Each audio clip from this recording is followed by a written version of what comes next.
Okay, so let's start letting them in.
Holy, this group's coming in quiet. The last group was a little bit noisier.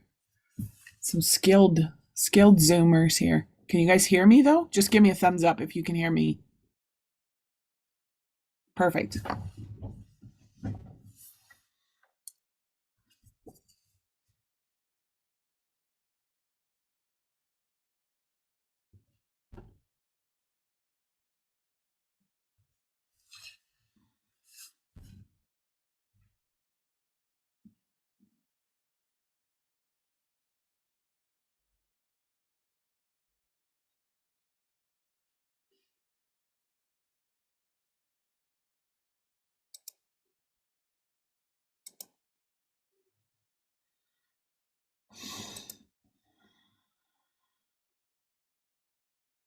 Okay, we'll just give people a few more seconds to join. We were supposed to start at 7:20, so we'll get started here right shortly.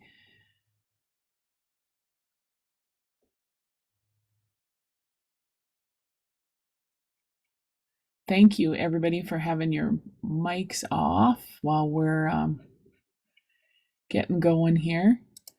But yeah, so it's 7:25, and I'm going to get started.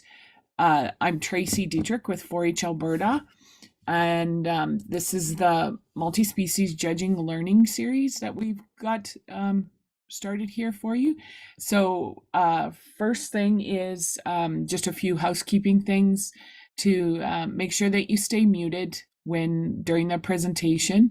If you have questions for the presenters, if they ask you if you can speak, or you can also type the message into the chat. Just try to be polite and respect the presenters and everybody else that's on the call with us. The other thing is let's do the pledge. So you guys can all unmute, and we'll start by saying the pledge.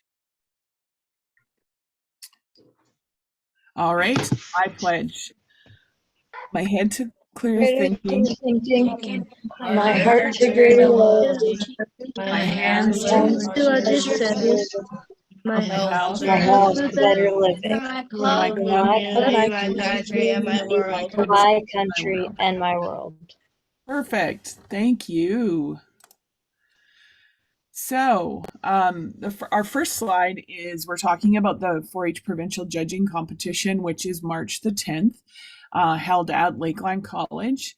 Of course, judging competitions offer 4-H members an opportunity to challenge their analytical, evaluation, and communication skills. Every day, countless decisions are made that require use of evaluation skills.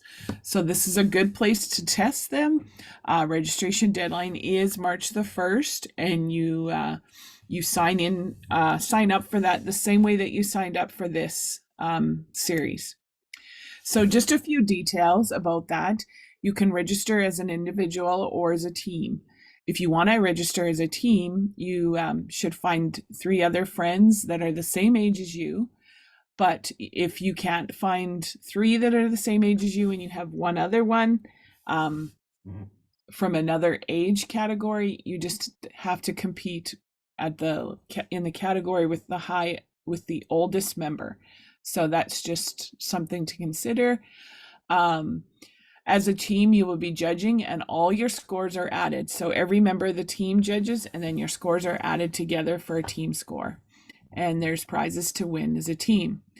All competitors who register as a team will also compete as an individual. And you only have to pay one fee. So it's not like you have to pay for individual and team just once. And like I said, if you can't find someone to come with you, it's all right. Compete along all the members there for individual awards, because there's individual awards too. The opportunity from the judging competition is there is the opportunity for the winners to attend the Western Canadian Judging Competition that's held in Regina in November. So the schedule for that day is 8:30 registration. 8:30, just a second, I got to just answer this.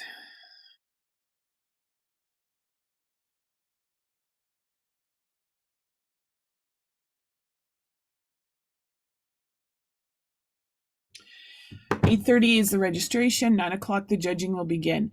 Juniors and intermediates will have 4 to 6 classes to judge, and they give their reasons following the classes. Seniors will do all their judging in the morning, and in the afternoon they'll give their reasons on 8 classes. All the reasons are given oral. 5:30 is the banquet and awards, and their location is to be announced. There might be a change in that. Going on, we'd like to thank the Lakeland judging team. Your commitment to this project is appreciated, and the 4-H members learned the basics and some great advice. So again, the registration deadline for the judging competition is March the 1st, and you register right on the 4-H Alberta registration system.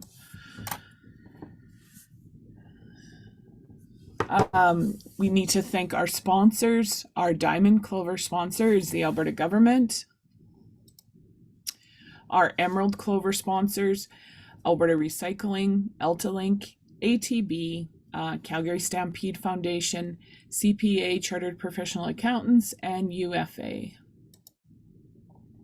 Our Gold Clover sponsors, AFSC, Silver Clover, Brandt, Save on Foods, and Wolf Carbon Solutions.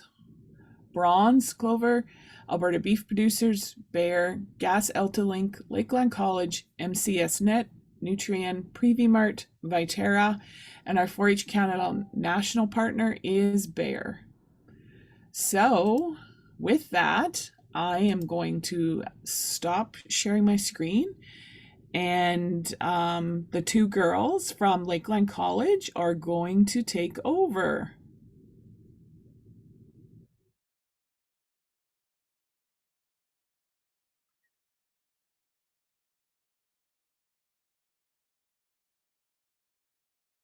Don't forget to unmute, girls. I'm unmuting. You're good now. It's not letting me go next. Oh. Okay. Hi, everyone. I'm Michaela. I have been in 4-H for 7 years. I've been judging competitively for the last 5. This is my 2nd year on the judging team and my 2nd year here at college. I'm in the animal health technology program. And yeah, I come from a mixed farming operation. We run commercial Hereford Angus cross cattle. And I'm Cheyenne. Have been in 4-H for 11 years and have been judging competitively for the last 5 years. This is my 2nd year in the judging club and my 2nd year here at college taking animal health technology. I was raised on a mixed farm with commercial cattle, and I have my own purebred Simcoes. Grace and Madeline will be presenting to you guys at your guys' next session.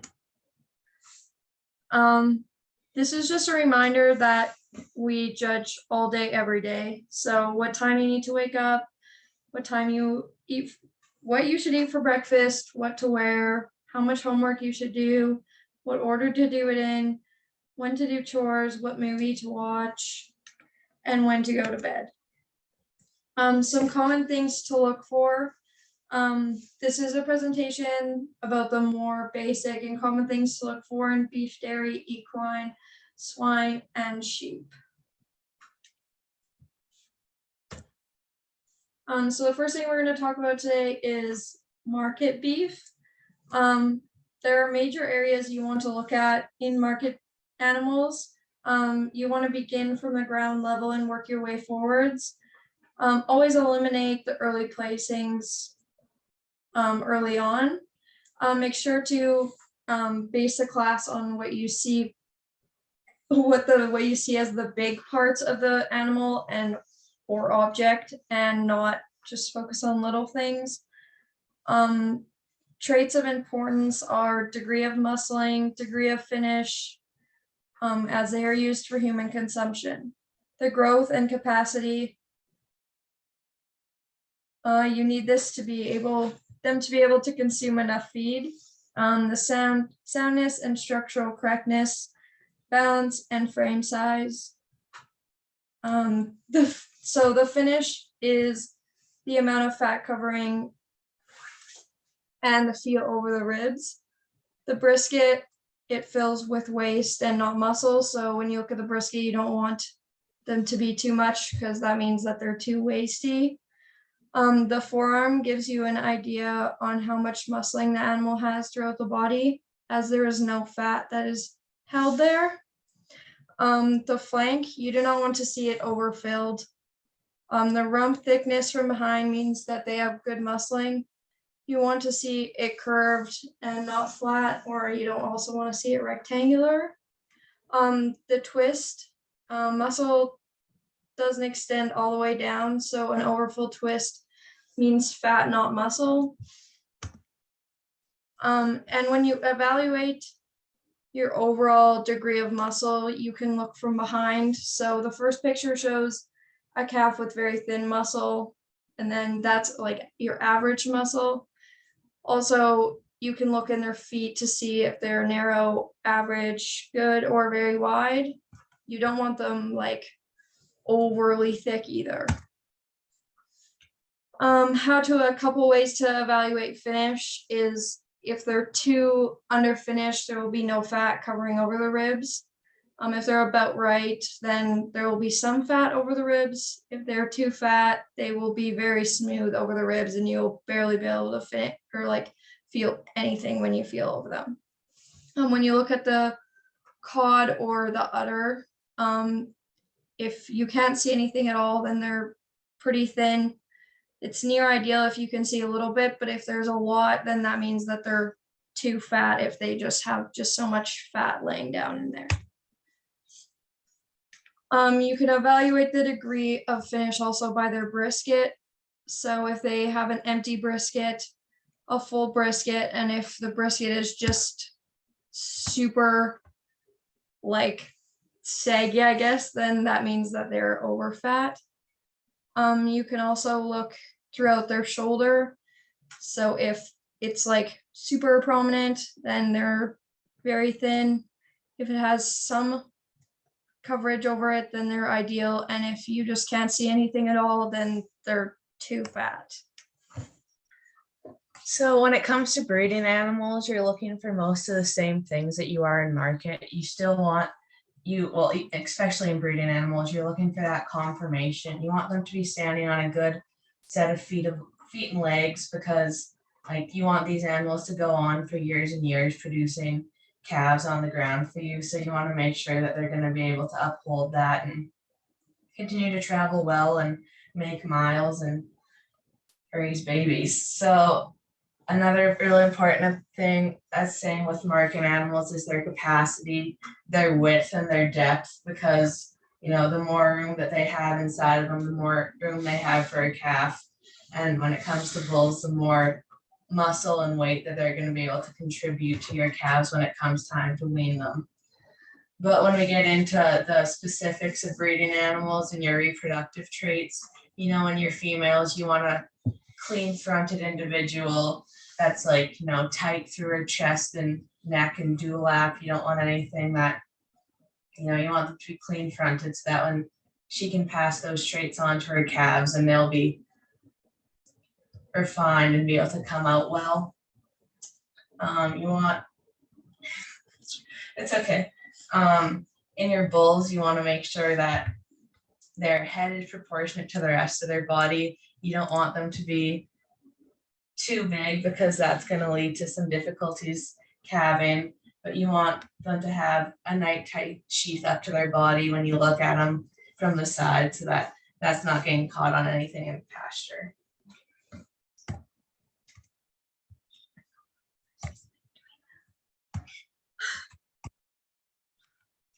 Okay, there we go. So just some things when we look at bulls and heifers, you know, on the heifer, we've got that feminine head.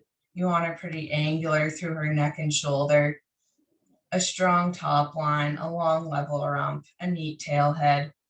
You want her deep ribbed and bold, deep and bold in her rib, again, for more depth and capacity for her ability to carry a calf. And a productive appearing udder. You want her to have nice, small, refined teeth so that that calf is able to latch on and suck first thing when it hits the ground.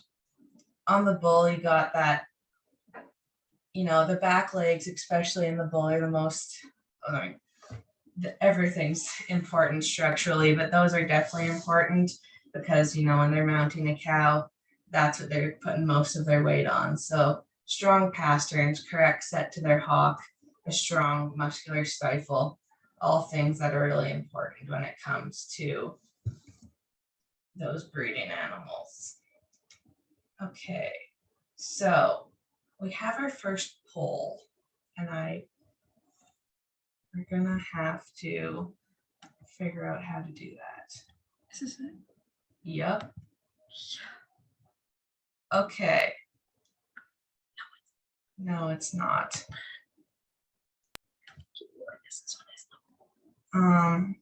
Try the next one. There might be one with 3. No. Okay. Never mind. You just have to use the Oh. What's wrong? They're typing in the chat. I just couldn't figure out which poll had 3 options, but that's okay. Oh, But that's all right.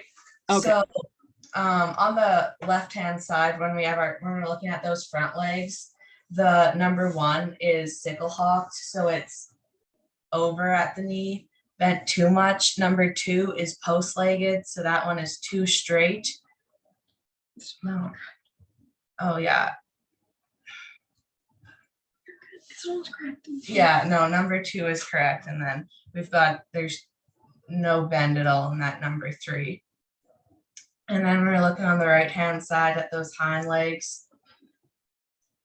We've got a buck-kneed animal as number 1. We've got a correct set of hind legs as number 2, and we've got post legs for number 3.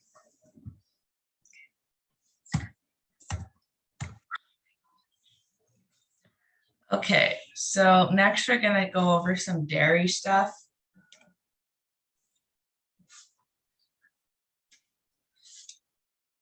So dairy cows are most definitely different than beef cows when it comes to judging. Your main goal if you are looking at a milking dairy cow, you definitely want to be looking at their udder for the majority of the points that they're being allotted. But other things that come into play are their frame and capacity. So you want their head to be broad between the eyes, open nostrils. You want them to have a wide chest floor, so kind of just that width between their front legs when you look at them from the front. And then you want them to have a strong straight back or top line. And then another thing that is evaluated is their rump. So everything, in the hind end, which makes up about 12% of what your score would be in a dairy class. So you want to make sure that they're wide in their thurl, which is, it's the middle between the hooks and the pins is their thurl. There's lots of fun dairy terminology, but so you want them wide there. You want them, their feet and legs are also very important because that is, for the most part, where things can go wrong in dairy cows. So that makes up about 28% of their scorecard. You want short, well-rounded feet that have a deep heel. You want their legs to have a strong pastern and look straight and wide. You don't want them to have any defects. And dairy cattle are pretty thin looking, so you can really tell if there are any blemishes or bumps or defects. So you want to be looking for those. When we get into their mammary system, which does make up 40% of their scorecard, the main thing you are looking at, of course, is their udder. You want all 4 quarters to be symmetrical and soft and have a pliable texture. You don't want it to look like it's too hard, but of course you also don't want it to be empty. Most of the time when you're judging a dairy class, they will be very full, as they most likely have not been milked out that morning. You want them to have a defined median suspensory ligament, so that runs all the way from the back of the udder. I don't know how to explain this out, but all the way, like if you're looking at the back, that's kind of the crease that defines the quarters, and then it runs all the way under the cow into her belly. So that is the main thing that supports her udder. So it's very important.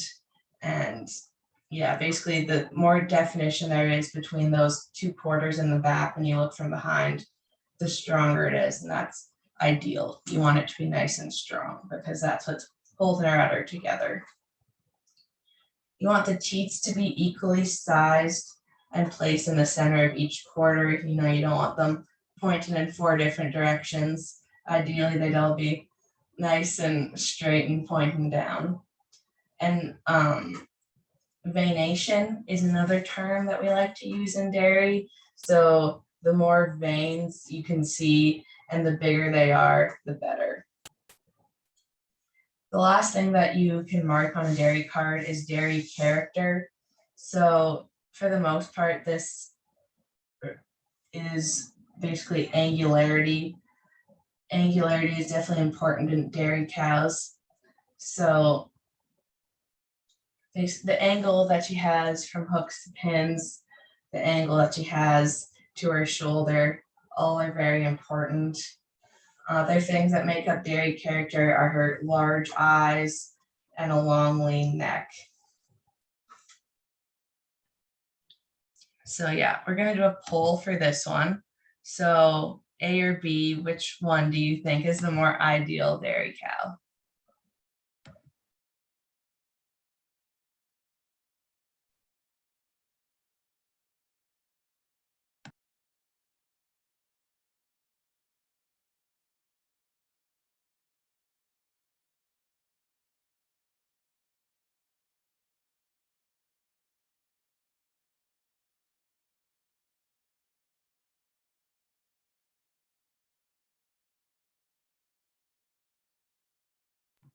Yes, correct. 96% of you got it that yes.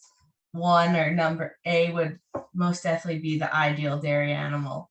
She's got a very strong top line that's angled very correctly. If anything, the way she's standing also helps, but if anything, you do want them to be angled upwards, higher, closer to her head. So yes, she has a very nice, beautiful udder. And yeah, number 2 is definitely having a tough time.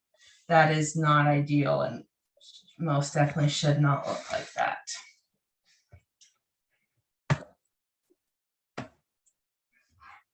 Okay, so we're going to talk a little bit about equine. So in equine, balance is super important. When you look at them, they should just have overall balance. So length, height, the length of their foreleg, the depth of their heart girth, the levelness of their top line.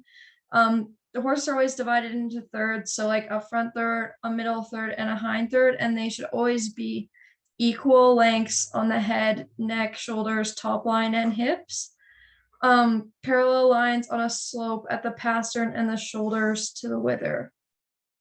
Muscling is always also super important. So you want to see muscling through the chest, shoulders, and forearm, through the loin and the croup, the buttocks and the thighs, stifle, and the gaskin. You want them to be refined and smooth and clean cut, have well-defined joints, a short hair coat, which isn't super important, but they always look more balanced if they do, durable hooves, and reproductive appeal.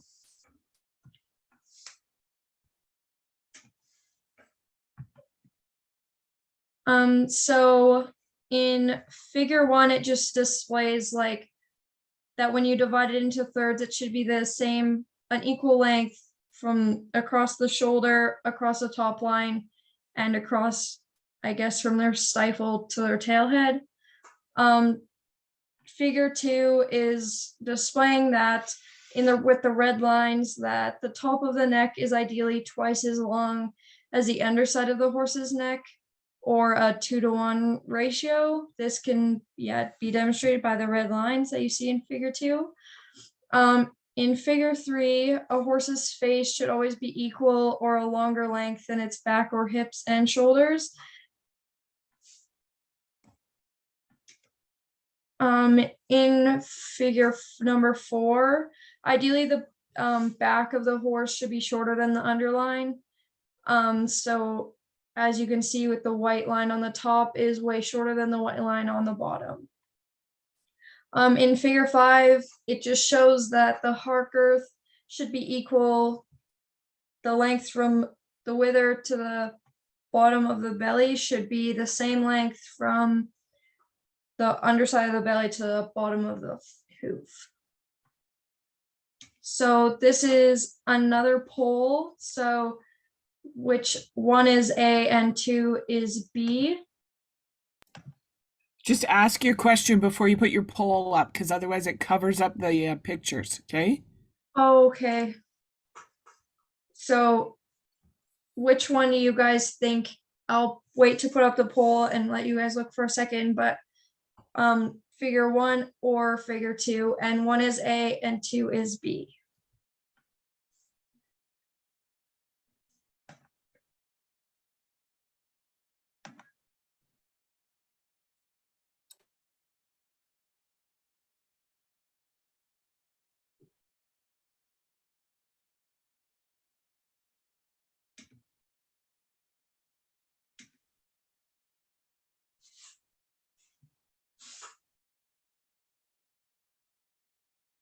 Okay, so 97% of people chose option A, which is totally correct. The horse definitely displays a lot more overall balance. In figure 2, its back is just about as long as its underline and doesn't quite appear quite as balanced as number 1 for all the reasons that we had talked about.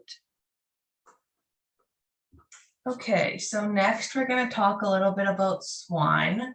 So yeah, probably not something you'll see all the time, but definitely will come up sometimes. So one of the first things you want to look at is their conformation.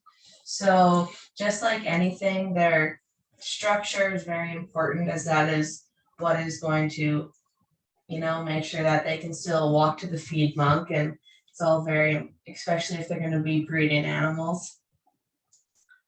When it comes to judging, balance is most definitely something you look at. So you want them to be tight in their middle.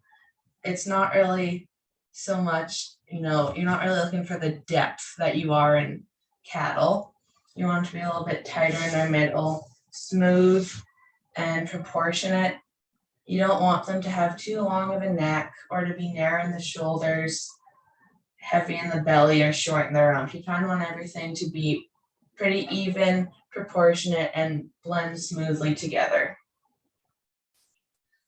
When it comes to muscle, you want to see long and smooth muscle patterns. You want to feel ideally if you can, to see if it is muscle or fat. It should feel firm as muscle does, not squishy like fat does.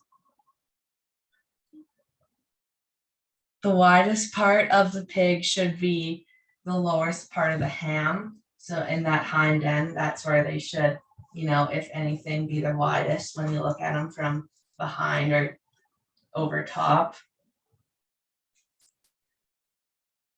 And then the loin, back, and rump is also somewhere where you can look for that muscle definition. When it comes to finish, you aren't looking for the amount that you are when it comes to beef. You want a relatively small amount. Back fat is a good place to start.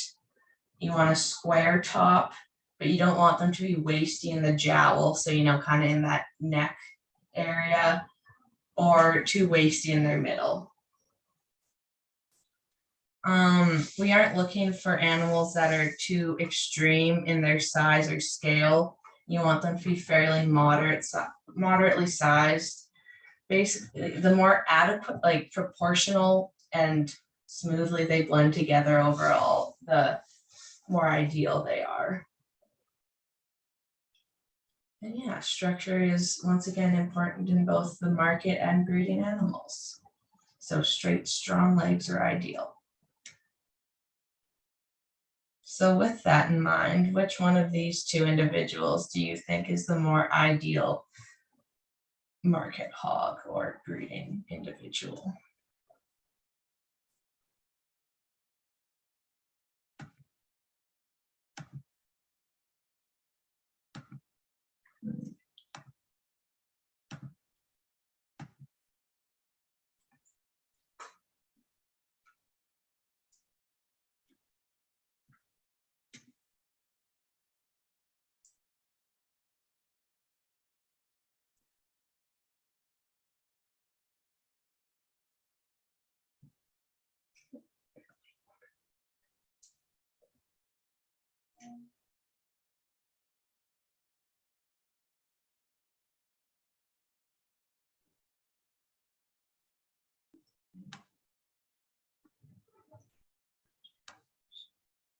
Yeah, so this time it was a little tougher, but the majority of you were correct. It was one. So yeah, that individual is the more proportionate and kind of smooth overall. Number two is shorter than we'd like to see and shows that waist kind of throughout the jowl and the middle, and doesn't quite have that same muscle expression throughout the ham area. So yeah, just a couple more pictures to hopefully make that make a little bit more sense. So in that top left picture, the structure and soundness from the front, that one on the left has got the nice straight legs. You don't want them to be going out or in. That's just going to cause problems the bigger they get. Below that picture, you've got that good example of the depth that we're looking for. So yeah, once again, it's nothing too extreme. Like the deeper isn't better like it is in cattle. It's more, you just want them to be uniform overall. In the middle, when we look at the width of their ham, you do definitely want them to be wide there. Like that is a very good example of how much muscle they have. So you do want them to have good width and muscle in there. And then in the top right hand corner, when we're looking at length of body, you do want them to be long, and the longer they are, the longer the loin is, the longer all your cuts of meat are going to be, and that's where you're making your money. So that's really important too. And then the angle to their shoulder in the bottom right-hand corner is also important because that just comes back into that structure and conformation, which is always important. Okay, so we're gonna talk a little bit about market sheep. So for as far as conformation goes, they should be a wedge shape from above with the widest part being through their stifle area. Balance, they should be proportion. Each part of the body should be proportioned to the other part, and how well that each part of their body blends together. We want the greatest amount of weight in the higher priced areas. And muscle, the main areas are the forearm, the leg, over the stifle joint, and over the loin. Remember to think about lengths, widths, and depths while developing or when you're looking at the muscling. As far as finish goes in sheep, excess fat is unnecessary because it is discounted at the market price and has to be trimmed away anyways. So there's not much point in having them over fat because it's just wasteful anyways. To determine how much fat coverage the animal has, you can feel over their backbone, around their dock, which is, I guess, their tail head in, if you're comparing it to other species.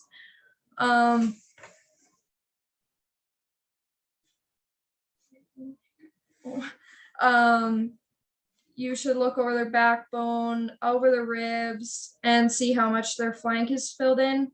You should also look at the twist and in the brisket, same as you do with market steers. If these areas are hard, there's a lack of finish. If they feel soft, they are likely to have too much finish. The dressing percentage this is how much of the carcass that will yield.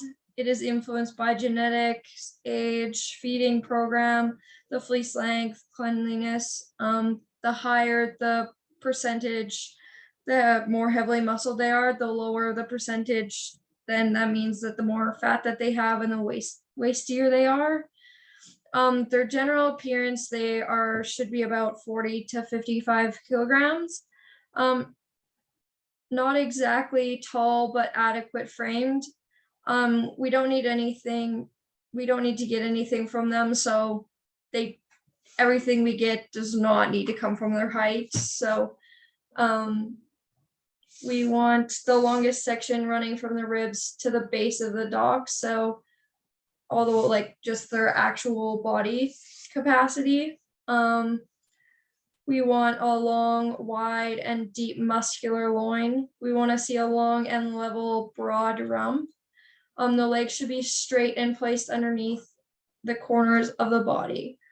The rear legs should be deep and muscular.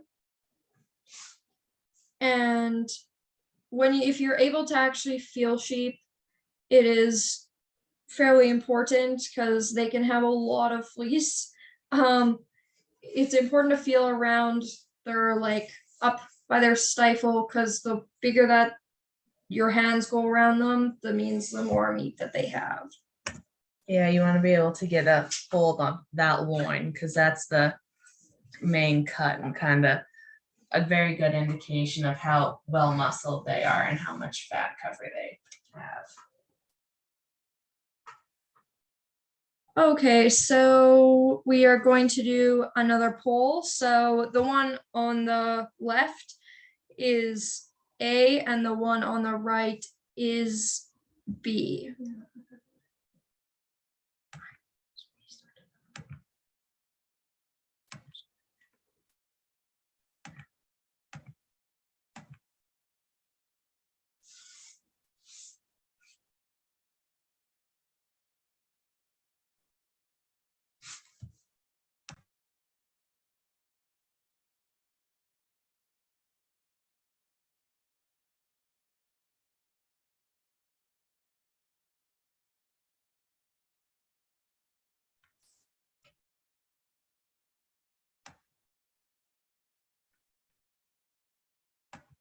Okay, so that was a little bit tough.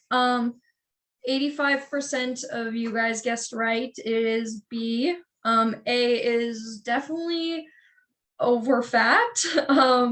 So B displays a lot more overall balance and just overall muscle instead of a lot of fat. This one actually got some. Oh. So for a couple more pictures to put that into a little bit better of a perspective, in the top left corner, there is one that is very light muscled and very narrow. When you look over the top, this one has an average width, isn't too wide across its top. A heavy muscle with a good width is in picture 3. Evaluating balance and style. So this is not very good sheep because it has a very steep rump. It is broke over the top. It's not very straight. It's too heavy through the middle. It's deep necked, and then it's low necked. It like drops down. You can see that little dip. It's heavy fronted and coarse shouldered. Evaluating the degree of finish. It is clean and trim over behind the shoulders, and it is trim and neat through its underline. When you're looking at a sheep, you want it to be straight topped, long, level rumped, deep, full, bulging legs, a trim breast, heavy boned, a muscular forearm. You want the legs to be wide apart because that means that they have lots of width. You want them to have a deep muscular loin because that's where a lot of our cuts of meat come from. And you want them to have a bold spring of rib, a trim neck and breast, and deep through their chest floor.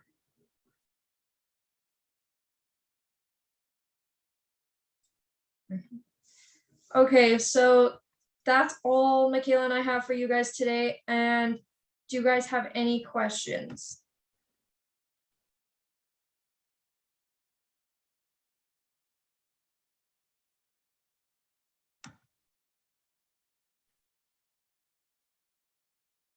You guys can type them in the chat, or you guys could unmute yourself and just ask the question to us.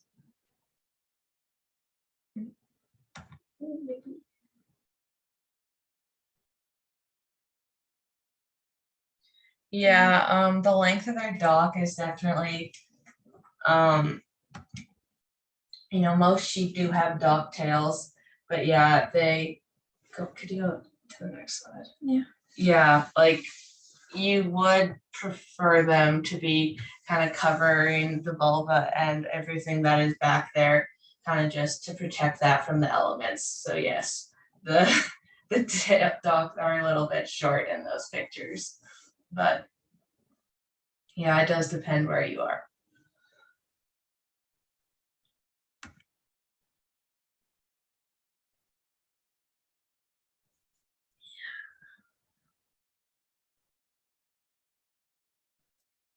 Does anybody else have any questions for the girls?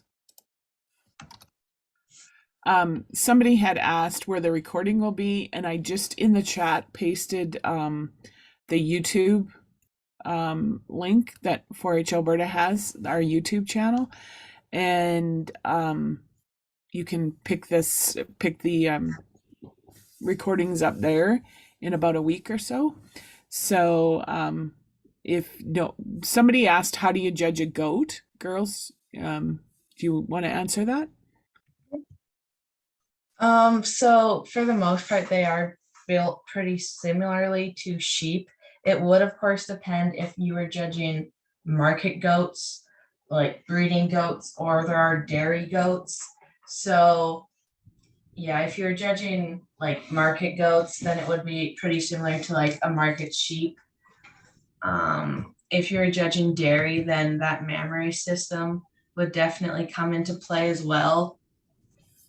It would all depend mostly on what they were being used for as individuals. Okay, and just pasted in the chat also is the judging resource that's on the website, on the 4-H website. So if you want to grab that website address or that page address, that'll give you the judging project guide that we have on our website. Does anybody have any other questions?